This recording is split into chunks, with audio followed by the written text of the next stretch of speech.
boy. All right. How do we sound? Am I blowing out everybody's ears just yet? Ears of corn, maybe? How are we doing out there, everyone? What did we think of this race? We will talk all about it, about the fuel, about all of it. We're all good. We're all good. Sweet. Cool. All right. At least that's all good. What did we think of the race out of 10? 10 being the best race you ever saw, 0 being the worst year of corn you ever ate. I want to know what you guys think. We got a 4. We got a 5, if it'll let me. We got a 6 out of 10, a 4, a 1. We got Byron is boring, 8, 7.4, 8, 5. Let's see, 6, 4, 24 out of 10 from Tyler. I am not shocked. Tyler is like the ultimate Byron super fan. 7, 6, meh. What fuel saving for Byron? We'll talk about that. We'll talk about a lot of it in a little bit. Well, let's talk about the 2025 Iowa Corn 350. Spam those ears of corn in the chat. I wonder if that emoji will come up as we are live now. And we'll read those super chats. I see them all popping in. We'll read those in the super chat cooldown lap. But let's see those ears of corn in the chat. We do have corn, lots of corn, and a 2. I see there's a lot of people that are kind of different ways on this. And I, refreshing the poll, by the way, and the poll is up on the post tab on my end.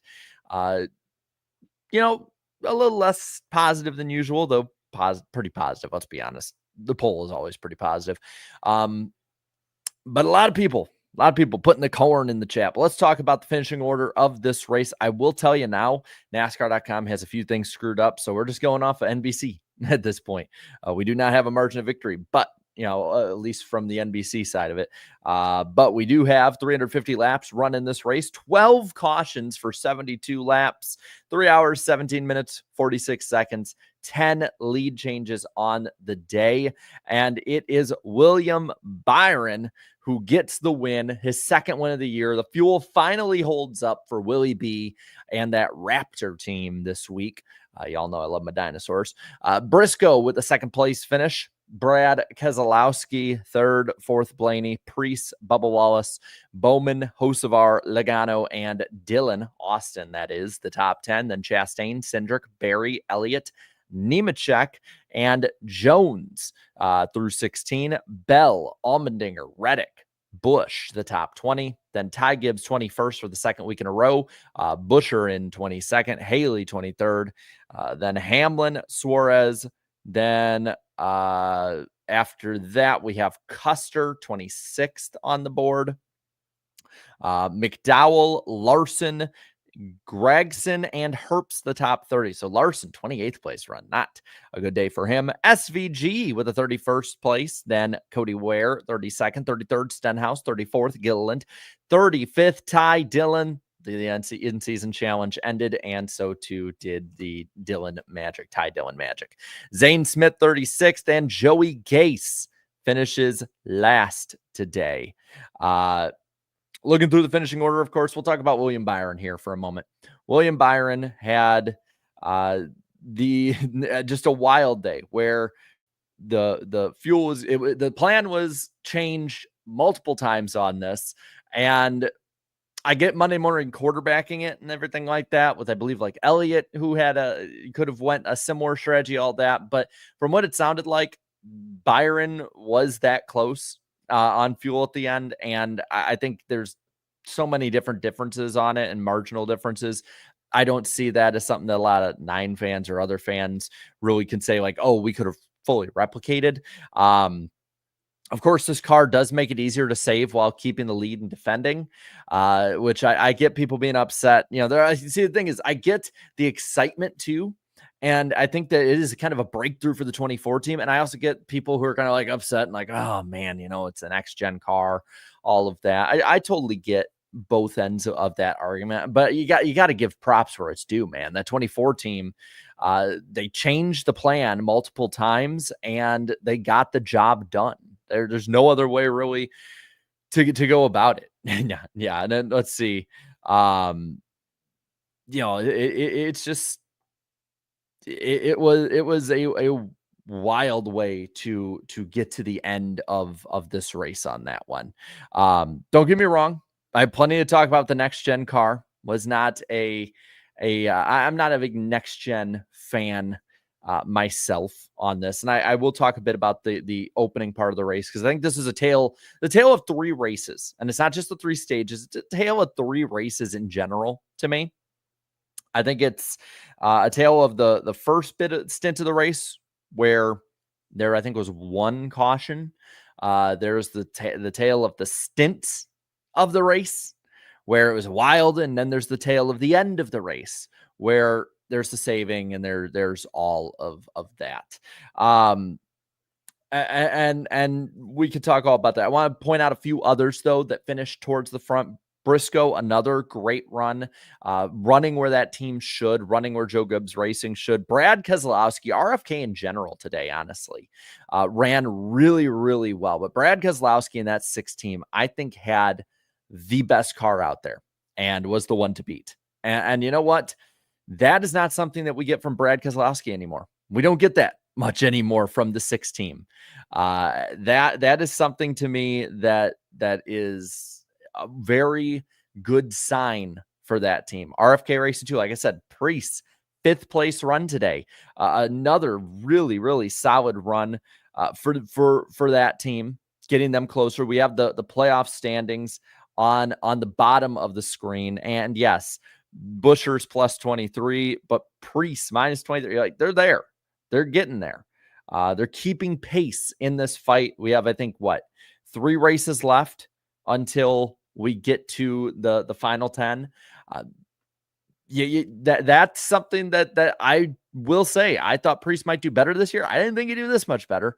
I didn't think that the RFK Racing in general would be kind of as hit or miss as they have been in this season so far. But I got to say, like, you got to give credit where it's due of them running up there. Bubba Wallace, another solid run for the 23 team today.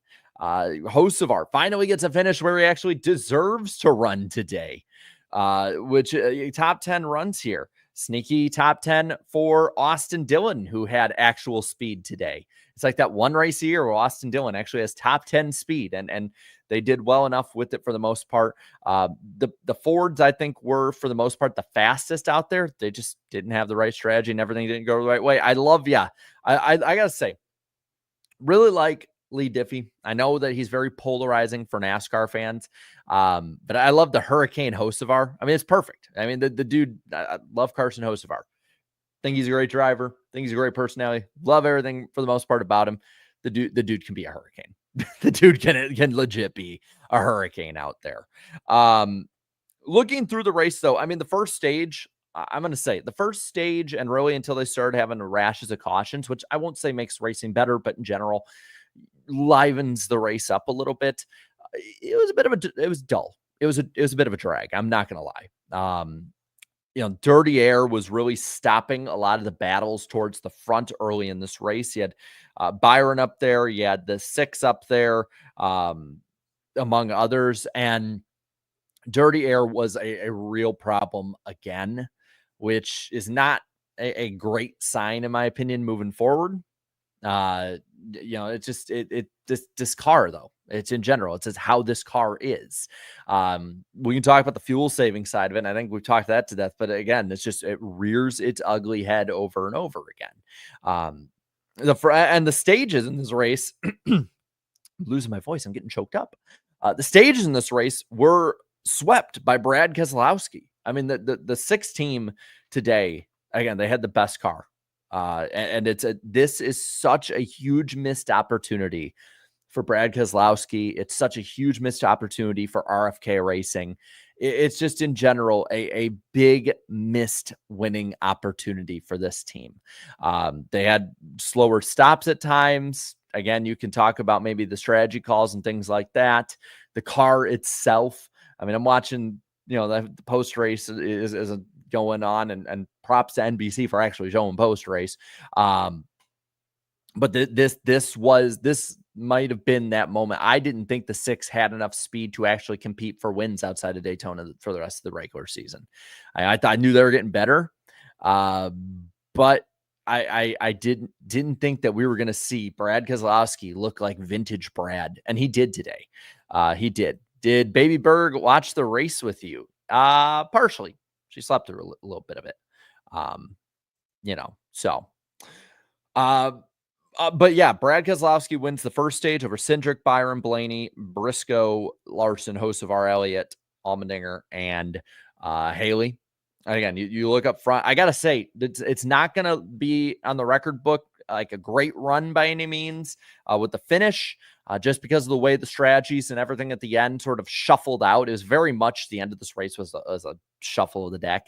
But Austin Cindric today ran in my opinion, a really good, solid race where Penske should be running. I think Joey Logano was probably the third best one out there of the Penske trio. If you want to add in all four of them, right? Probably Barry, honestly, is probably better. But than 22. But Cindric, in my opinion, has taken some pretty good steps this year. And again, this is not one that's going to look pretty. It's not one that it looks even good in general. But it does, in my opinion, it helps at least that progression, that where they should run at these types of tracks. Looking at the second stage, there was, again, more of the same for a little bit, but then we got to get to the rashes of cautions. And this is where, again, we get to that second race within the race. You have SVG go around, I believe, during a very long, extended bout of green flag pit stops. Just goes around in 1 and 2 and just spins it. No other way to put it. He's great at the road courses, but the guy is still very far away at the ovals at this point. And the 88 was in issues for much of the day. And this, again, right after that, you have Cody Ware going around. But you're kind of, I have to admit, and I know that it's probably not right to lump Shane Van Gisbergen, world-class driver, road course ace, all of that in with Cody Ware, who spun in the next one. But at that point, I'm kind of thinking, it's okay. Man, it's usual suspects. We're the usual guys that I'm thinking are going to go around. And same thing, I got to admit, same thing when I saw Ty Dillon go around off the 34.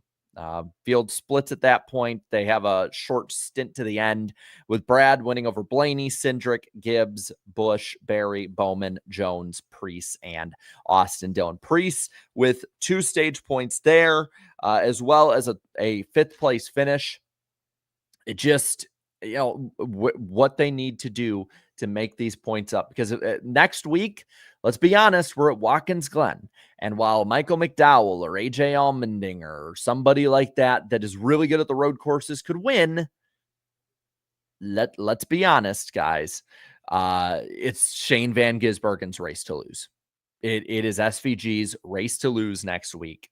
And he could lose it, but it is his at this point to lose. I'm fully expecting for the 88 to get to win number 4 next week. Like he is the favorite. He's far and away the favorite. Maybe Buescher could win. Yeah, I get that. Like there's others, but there's a clear-cut favorite with better equipment than last year, who ran second last year, who has just gotten better with these cars. So you're looking at Richmond and Daytona, right? Richmond, again, maybe an Austin Dillon can happen, but I still think that favors those who are really good. And so you leave Daytona as the only option the rest of the way. So points, I'm sorry. I get that people think that points don't matter. I get that they've been diminished over time with the system and all of that. And I get that people are like win, win, win, win, win. But points wise, Preece I think he needs to play the points game as much as the win game. Same with Buescher. There's a big gap now with Reddick. There's a big gap now with Bowman. If there is not a new winner next week, I'm almost certain with a decent enough finish, Tyler Reddick will lock in. I'm not worried about him. Bowman, there could be a cut line if there's another winner for him, but in general, I think it's a 17 and the 60. Got to watch the points game. I think if we get a new winner, it'll be one new winner the rest of the way. So just, I got to say, I'm impressed with how much better Preece has done than I and many others expected. My buddy Eric had it. I did not. I didn't have the belief in him, and he still might not make it. But hey, Just saying. So going to the final stage, we keep on the craziness. Denny Hamlin goes around. He kind of washed up off 4 wide into the 16. Then Zane Smith goes around off Hurricane Hocevar. I'm wondering, I know it's like, we probably don't have anything for a hurricane emoji, but could we use like tornado emojis for Hocevar or something? Anyway, that happens. We get, and again, through this, we're sprinkling in pit stops, we're sprinkling in strategies, we're setting the stage for this last run of the race. Again, restarts back and forth, all of that.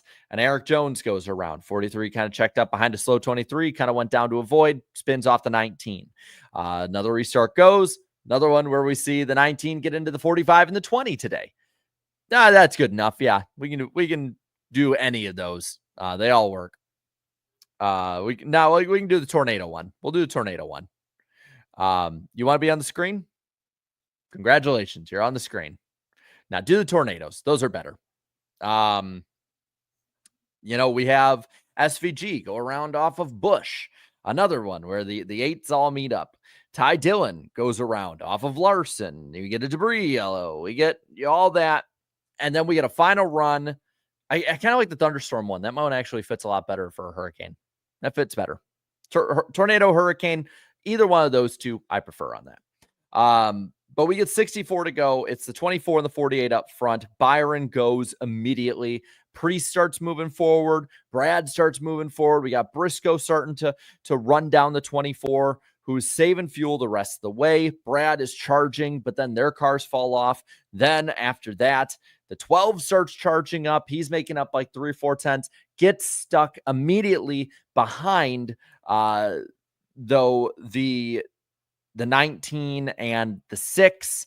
A lot of it, in my opinion, is that dirty air. A lot of it is them also running harder, but not able to make anything up. If he was able to get past them in one lap, I think Blaney probably wins this race.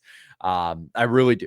I think he had that much faster of a car. The 24 had to save up, but the 24 was much better at navigating the lap traffic than the others. Let's be honest. And with that, you're able to get that buffer built up. Now I see Pac Fan in there talking about, and we'll read the other super chats, but this is a good point I want to talk about as well. Saying Elliott Larson beef.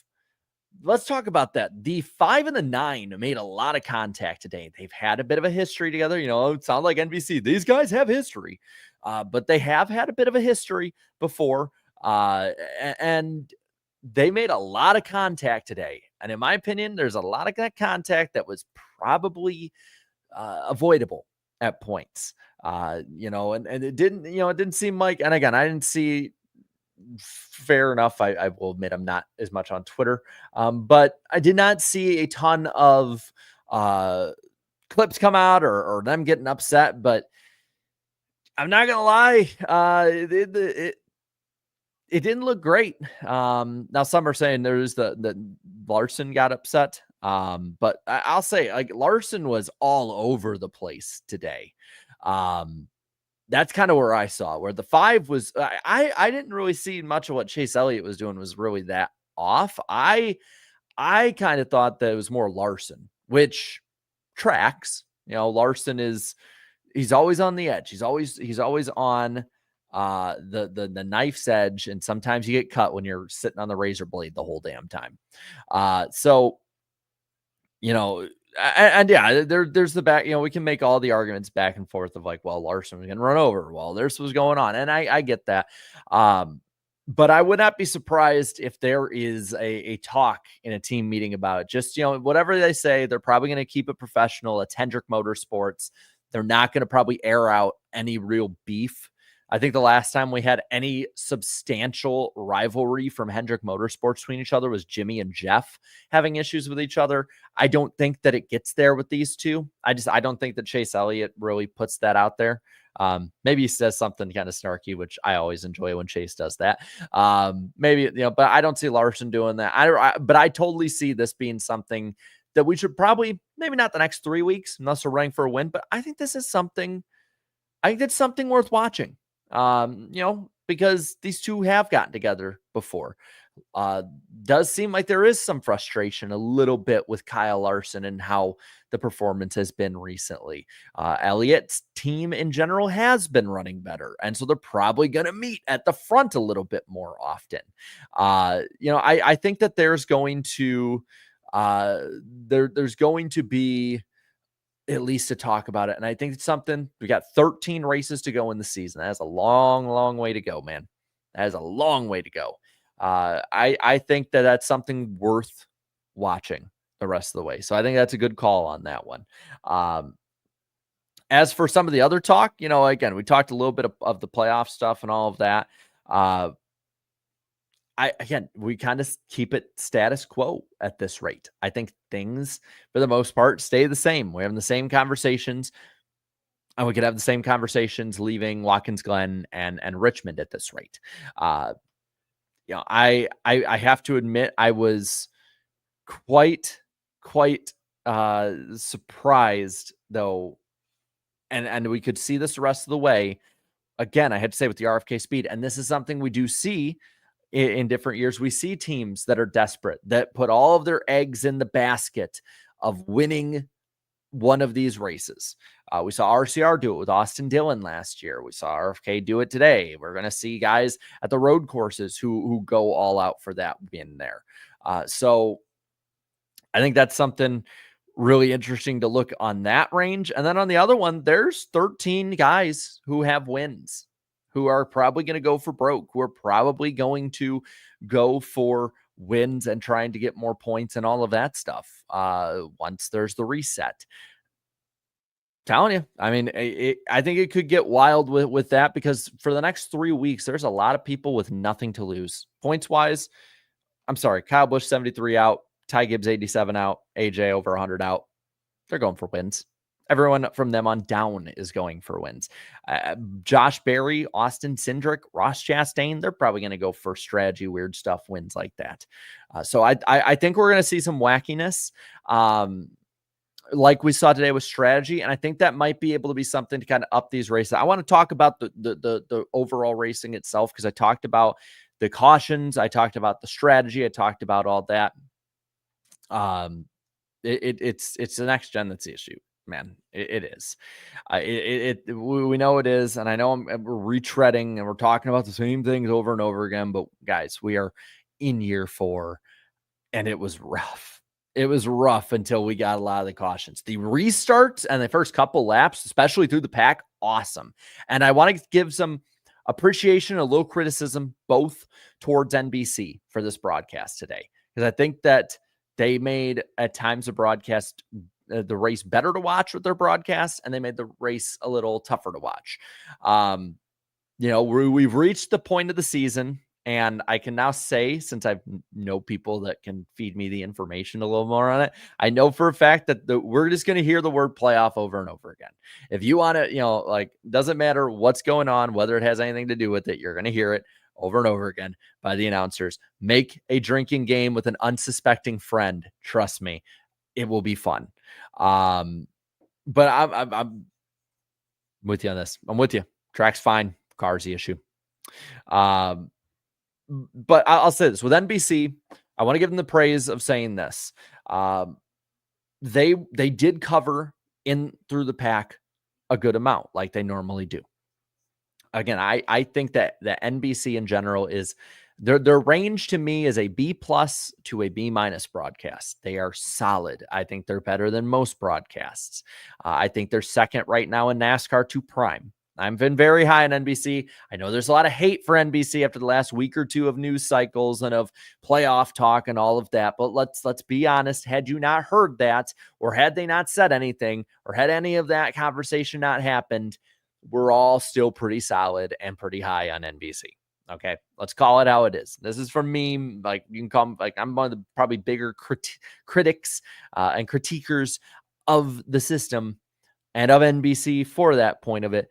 But let's call it how it is, guys. Like it was, I think, a pretty solid broadcast. There were changes though, that were decent. I like the graphics for the most part. They definitely had a rebrand of the graphics package this time around. I like the intro, right? I thought it was pretty badass personally. I think it was a little more old school. I think it felt to me more in the vein of what Prime did. And you're definitely seeing the effects and the working together that NBC and Prime and others have done at different points. Again, I know that he's polarizing, but I like Lee Diffie. I think I like the energy he brings to broadcasts. Steve Letard, I can take him or leave him. Jeff Burton, not really a big fan of. Crew in the pits, I thought did a good job. I think it's interesting having Marty Snyder host the post and pre-race, but not be in the pits. But in general, I do like a lot of the personnel. It definitely feels to me, at least, like though it has been stripped down a little bit.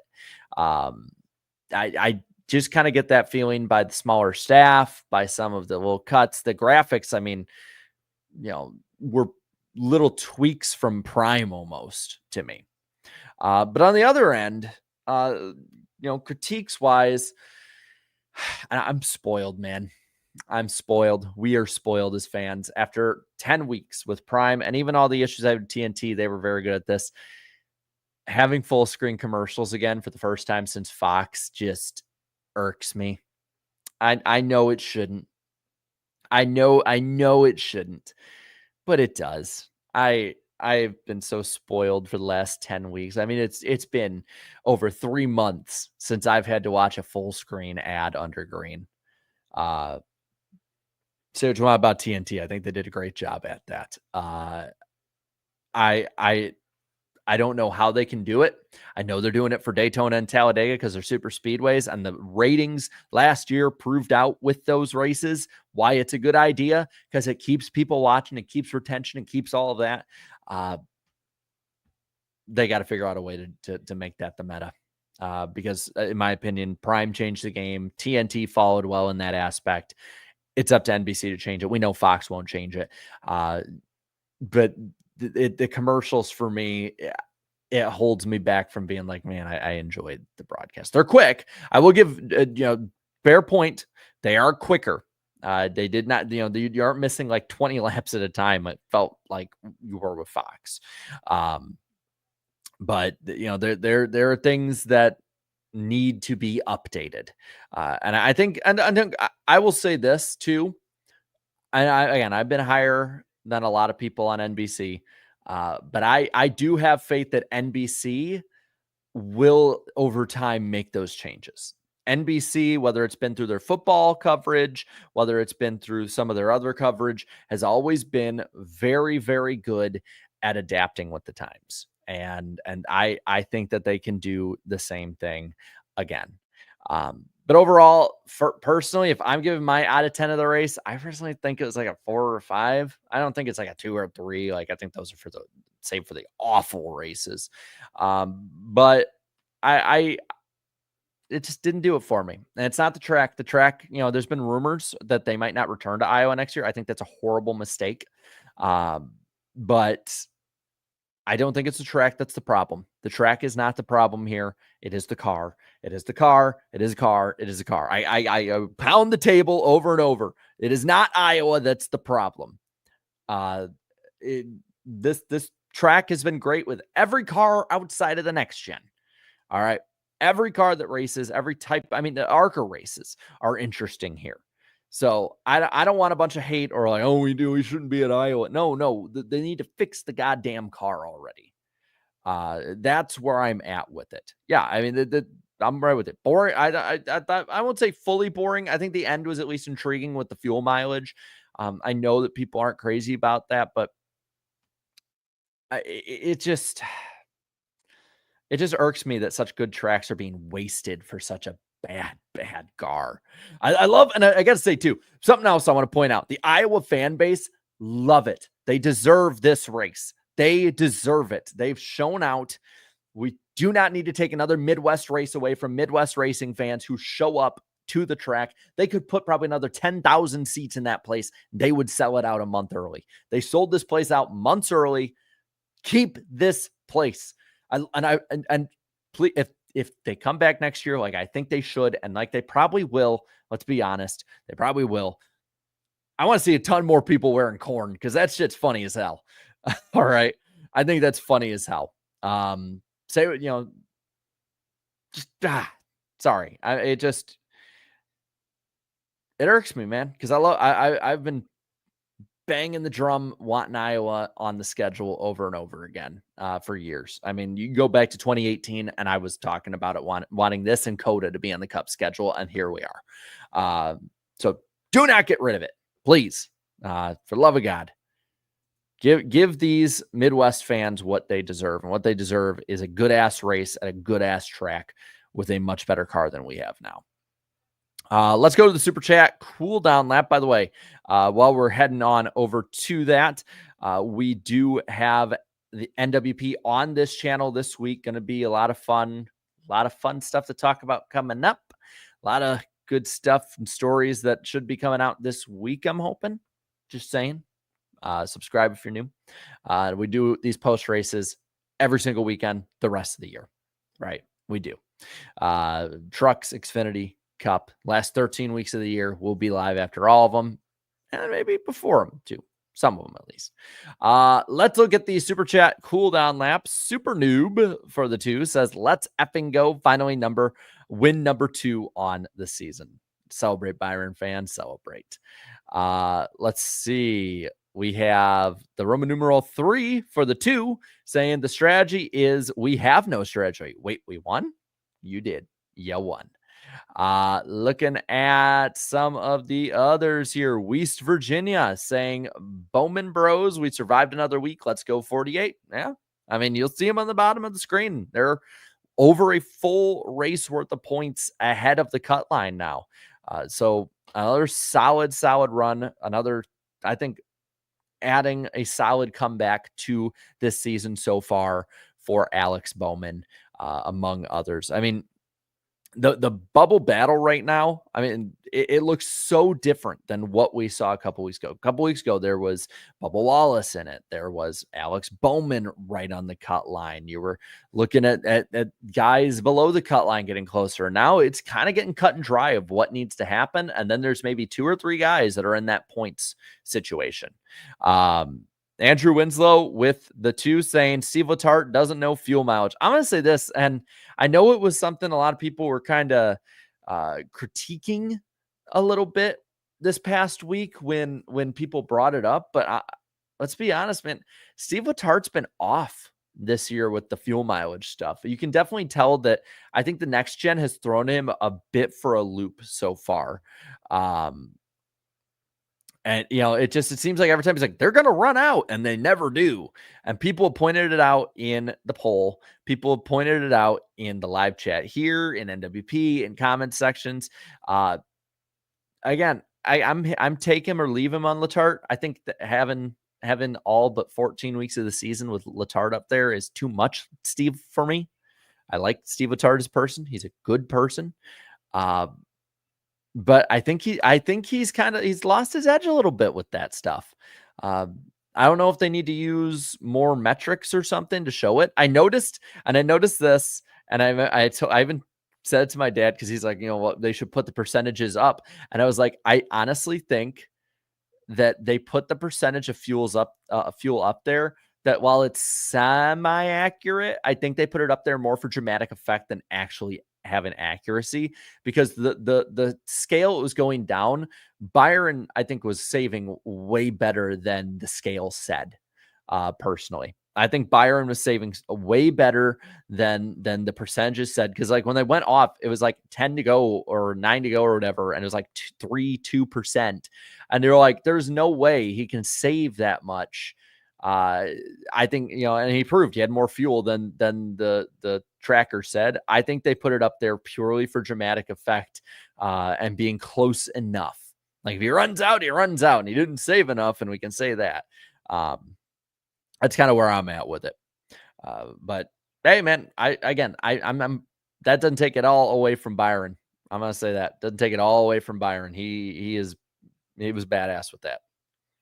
Let's see. Pack fan saying, I swear everyone forgets how to drive when Chase Elliott takes the lead. He pits and people stop crashing. Like, what the hell? What the fuck? You know what? It happens. It happens. There's so many times as a junior fan, I felt the same damn way where it's like, if people just keep crashing for a little bit, we can save the fuel, we'll be good. And then what happened? They just kept freaking not crashing. They turned it around all at once. But that's the strategy game. That is the strategy game at this point with the next gen. And I think this is kind of becoming, now that teams are figuring out how to call these races, figuring out how the strategies go in it, I think this is kind of the direction we're going to probably be going in for a while until the car gets fixed or they get a new car. That to me is kind of where we're at with it. Yeah. Bring back the burn bar. I love the name of that. The burn bar. Just badass name for a graphic. Let's see. Brandon saying, damn, Brad K had such an amazing race, won 2 stages, but didn't win the race. He may not make the playoffs, but the second half, this thing, they don't give me emojis on this end. They don't give me emojis on any end. The second half has been something. I think it's about what you were with it. I'm telling you, man, like, I'm impressed by the turnaround.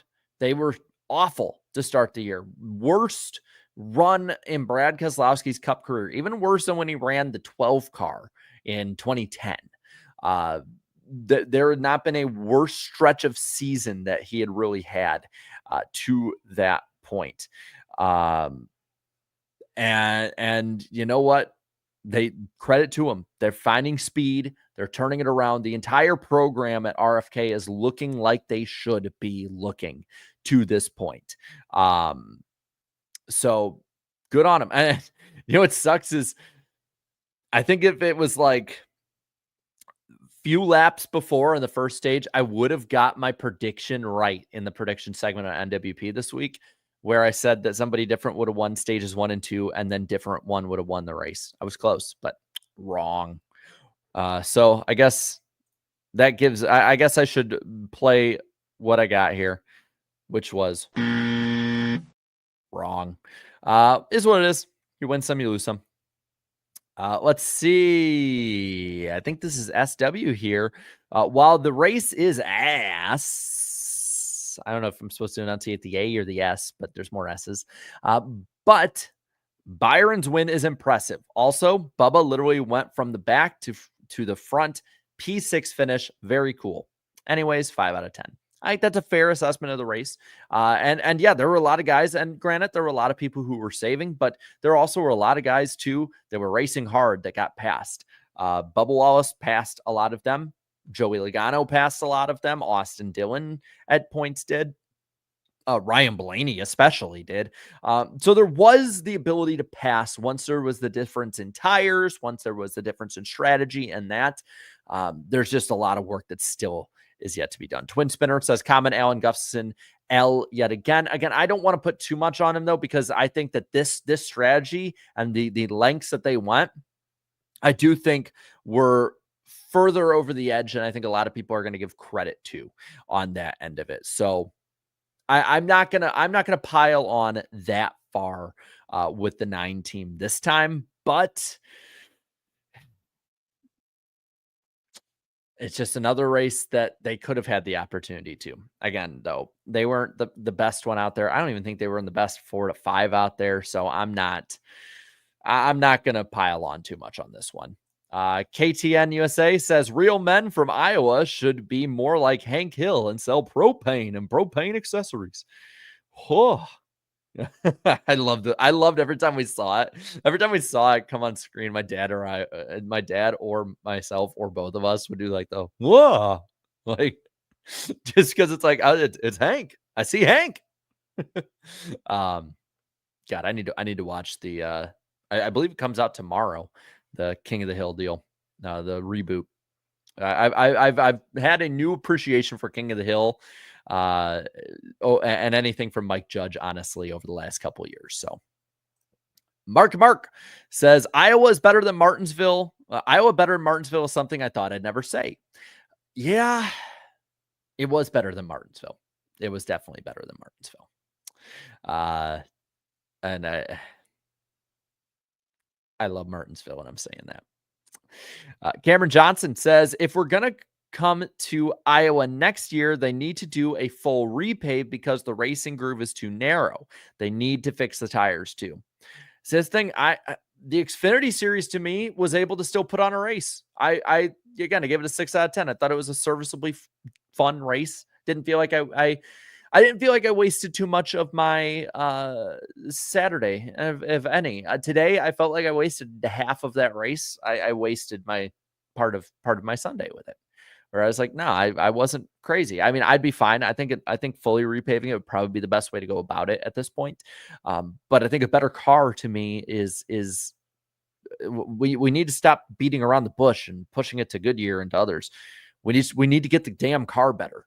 I mean, I'm going to just scream it to the sky over and over and over again. It's the car. It is the car. And everyone's going to find their reasons why it's not. Goodyear has done a ton to fix the racing and make it better. And it's been marginally better. It's time to work on the big stuff. It's time to stop beating around the bush and go to what is the actual problem. And it's been 4 years, guys. It's been 4 years, 6 years if you count the legit testing they've done on it, because they did a ton of testing over time. We got to fix the real problem here. We got to fix it. And it's not just one thing. It's not just the tires. It's not just the underbody. It's not just the horsepower or the aero. It's everything at this point. But I don't want everybody going in there and glorifying the Gen 6 either. We're not going to go and say that pig has lipstick on it now because it was so, because of how bad the next one was. Sly Supersonic with the 221. The Gen 7 car got exposed again today. I mean, at this point, it's freaking streaking. It's not exposed. It's streaking at this point to me. My presidential campaign slogan, it's the car, stupid. I love that, man. That's awesome. That's awesome. That is great. Because you're not wrong. Let's see. Steve here saying the Caution 350 from Cautionville, 6 out of 10 race. Congrats to the 24. Again, don't take away from the 24. I think what Byron and that team did proves why they are some of the best in the business, right? I think we can have these thoughts of the car and the racing and the track and the winner and all that without being mutually exclusive at all. All right. They all can be true at the same time. Feel bad for Keselowski, though. Bubba went from 31st to 6th in the final 50 laps. It'd be better tires, strategy, everything. Like, do I think that if there weren't people maybe having different strategies or too old of tires, he could have got that far? No, but that's NASCAR, man. We can do woulda, coulda, shouldas with a lot of that stuff. He did it. That's what matters. Same with Ryan Blaney. Goes up there, legit competes for the top 2 or 3. Possibly a win if he gets by him. He did that. So again, credit where credit is due, and it needs to be given. I just because I have issues with the car or the racing does not mean we should take away from what the drivers do. They have made, in a lot of instances, gold out of crap. This car is crap. Not a next gen fan. I tried, man. I tried to be fair. I tried to be positive. And I still think there's so much good too with the intermediates and there can be some, I think they can fix the super speedways if they really put the effort forth to it, among other tracks. Like, it's not all bad. It's just, we need better racing at these short tracks, man. We need better racing. We need more short tracks, and we need better racing at short tracks. Hoosier Racing fan says, RFK, let's freaking go. Yeah, I mean, I know you didn't get the win today, RFK fans, but there is so much to be positive about today's race. There's so much to be positive about, and I don't think that should be lost on anybody. This team is, in my opinion, look at the standards y'all had for Roush 5-10 years ago, and look at where we're at now. Right? It is still going up. They're still ascending, in my opinion. Let's see. Fred Dog saying, if I wanted to see spinning, I would have brought a fidget toy instead of watching the first 2/3 of the final stage. That got really annoying. Yeah, there were a few times where I'd leave the room to like help with something with, because my family's here, or like go talk to him about something or whatever.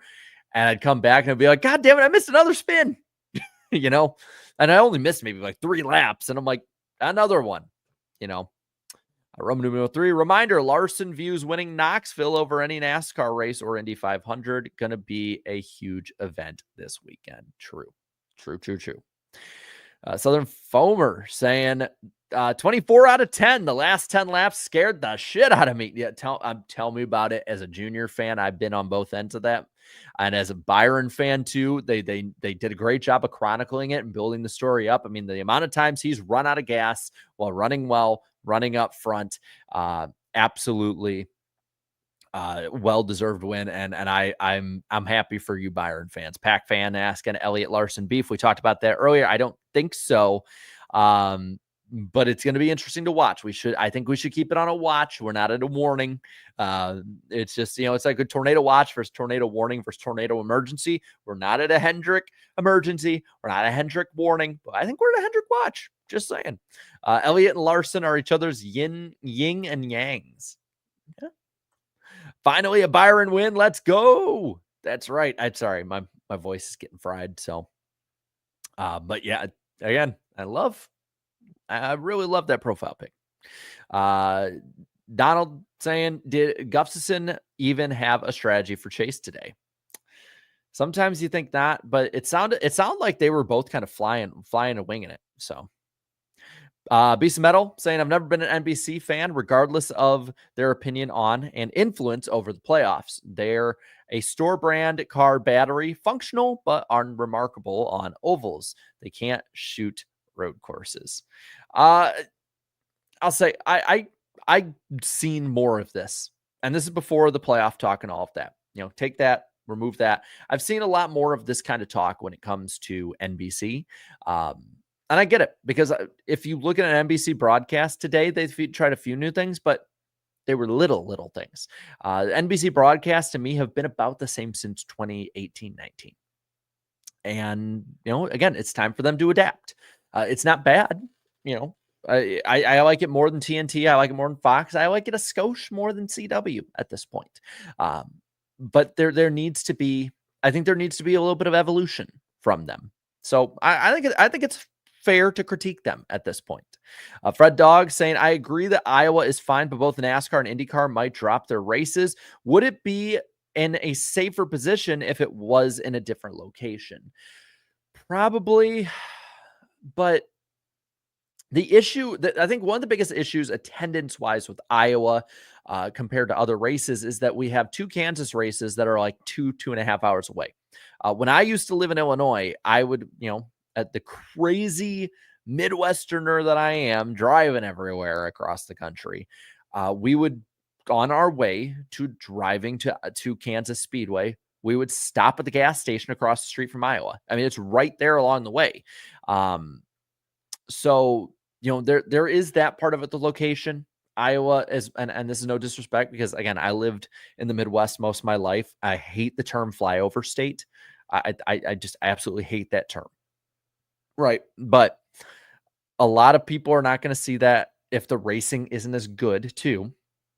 And there's not the draw either, like IndyCar had, not haves, had. There's not going to be the appeal for a lot of people to go there. I want to go there at some point, when stuff levels out. Got the kid now, so not going to many races. Just more important things. But when stuff levels out, when I'm able to travel more and do more, I want to go to a race in Iowa. Like I really do. I love this track since the first time I saw them race at it in the Xfinity series, and I want to go there. But there's not going to be that kind of draw, I think, for a lot of other people at this point, and so they're going to have to do different things to draw people in. I'll say this: I guarantee they ran their event better in Bristol. Did y'all hear about the thing with Bristol? The baseball game that went to absolute hell and back. Like, they ran out of concessions like 3 hours into being opened up and everything like that. I'm just saying, like, common SMIL. Jonathan saying, can we talk about Lee Diffie forgetting about Byron winning the Daytona 500? He said, coming to the green with 75 to go Byron. Did he forget about that? Damn, if he forgot about that, that's bad. I will say again, when you have a crying baby, a lot of people around, it's hard to hear the race. So there were probably little points that I'm missing on that, but I did notice there were a few mistakes, but yeah, so they're saying he mentioned it. So maybe it was just like something in passing. It was different. I'm not sure. Because I'm going to say, I didn't think I didn't hear that, but maybe I misheard. I could be wrong. Okay, so more people are saying, because I thought he did, but I will say, yeah, he did. I agree with this. He did get tongue-tied a few times. So that, I think that's a fair critique. That was, I do think they were a little, you could tell there's a little rust, but I think they'll get better. Let's see. Jason saying, how about Larson and Elliott banging off each other 3 different times and listening to Larson's radio? I don't see both getting renewed. HMS will choose 5. I don't know about that, just because there is a lot of effort and a lot of work that's been put into the Chase Elliott side of it. But if they're pissed at each other, man, I mean, I like inner team drama personally. If it's not my driver, totally get if you're a Larson or a Chase fan, probably not liking it. But for me, I take total enjoyment out of seeing teams go at each other, whether it be them, whether it be the Gibbs boys, whether it be the Penske crowd. I'm telling you, we're at a watch. We're at a watch. Not a warning just yet, but we're at a watch. Thank you, Jody, for being a new member. I appreciate it. And Jeffrey saying Elliott will win again. He's doing better. I do think so. I don't think I'll get my prediction right of how many regular season wins he'll get, unless he's really good at the road course, and then he has one more to get from there. But I could totally see him get another win or 2 this year. I think he's better than a lot of people are giving him credit for. K-Pro saying the Cup Series should be embarrassed with the cautions. Yeah, I think that one of the biggest parts of the issue is that a lot of people have to push the issue on the restarts, because that's the only place you can really get big chunks of track position. I think that's the big problem at this point.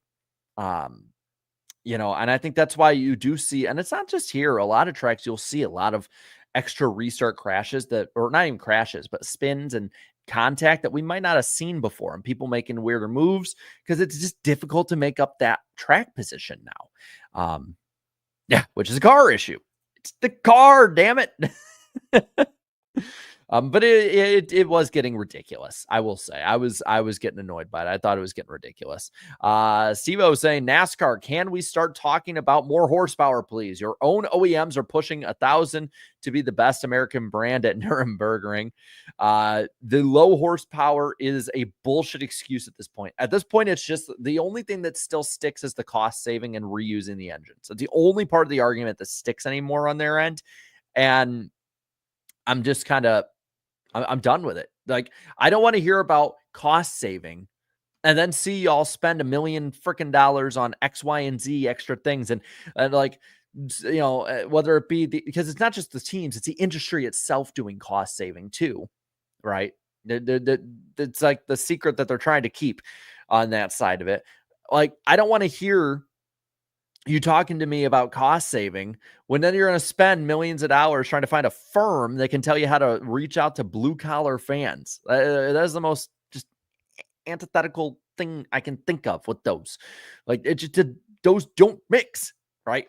And the teams spending, they save money and then spend it other places. Where I don't want to hear it. I don't want to hear it anymore. I'm sick.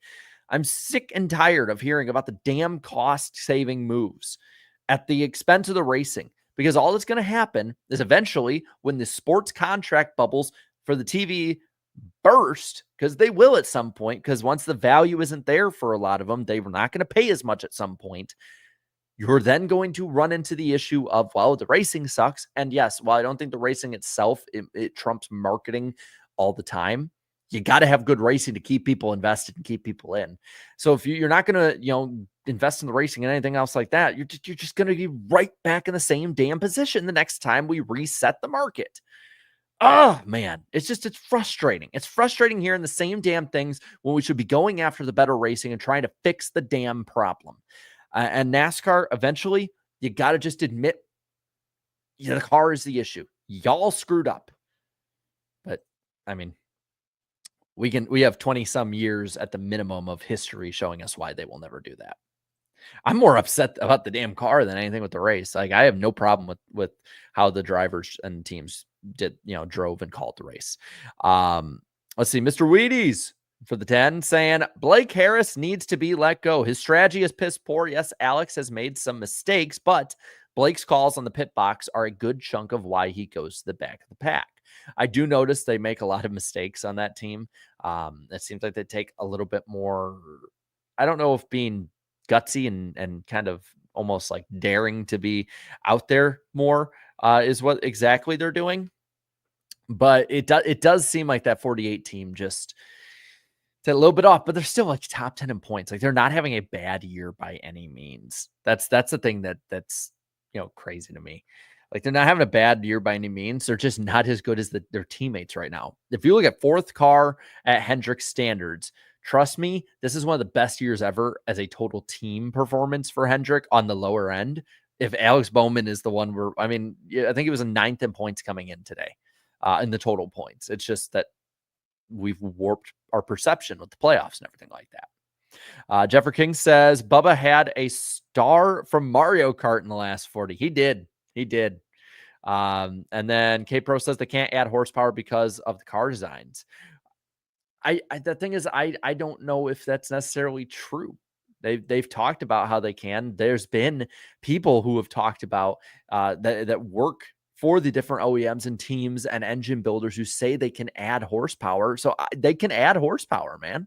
They can. They've said they can over and over. They've said 750 probably is not pushing it all that much, even. And I think they've even talked about even with the longevity of the engines. So why aren't we trying it? Even if it's a little bit, just taking babies. I will take baby steps over just staying in quicksand. That's where I feel like we're at. Beast of Metal saying, I don't buy cost saving because the teams are spending 8 figures trying to pump up the fictional value of the Ponzi charters instead of the racing. I think that's a separate issue, really. I think because the charters is more of the investment coming in, whereas the racing is the week to week, and that's what they've talked about more, and that's what the industry has talked about more. But